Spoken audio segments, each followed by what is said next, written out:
लोकसभा चुनावों के तीसरे दौर में गुजरात के एक पोलिंग बूथ पर फिर 100% वोटिंग हुई। ये बूथ जूनागढ़ लोकसभा सीट के उना विधानसभा इलाके में था। गिर के घने जंगलों के बीच बनाए गए पोलिंग बूथ पर जैसे ही महंत हरिदास बापू ने वोट डाला, वैसे ही 100% वोटिंग दर्ज हो गई। ये पोलिंग बूथ गिर के जंगल में 25 किलोमीटर अंदर बनाया गया है। ये जिला सोमनाथ गिरगढ़रा में पड़ता है। गिरगढ़रा तालुका 25 किलोमीटर जंगल के अंदर है। यहाँ एक वोट के लिए एक बूथ लगता है और से वो मेरा वोट है और मैं अपना वोट मत अधिकार का उपयोग किया हूँ। 2099 में यहाँ बूथ लगते थे, त्यारे मालधारी यहाँ रहते थे।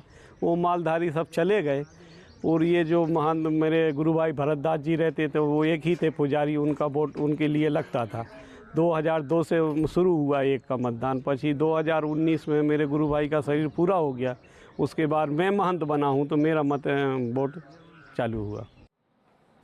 बानेज गांव में एक मंदिर के बगल में वन विभाग के ऑफिस में बने इस पोलिंग बूथ पर 15 पोलिंग अधिकारी सिर्फ एक वोट दर्ज करने के लिए तैनात थे।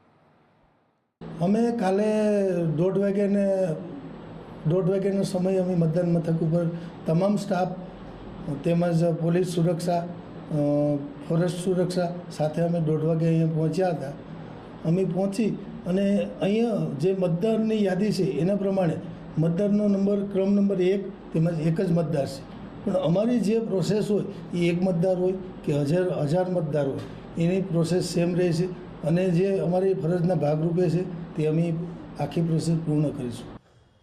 गुजरात में लोकसभा की 25 सीटों पर मंगलवार को वोट डाले गए। बीजेपी सूरत सीट पहले ही निर्विरोध जीत चुकी है।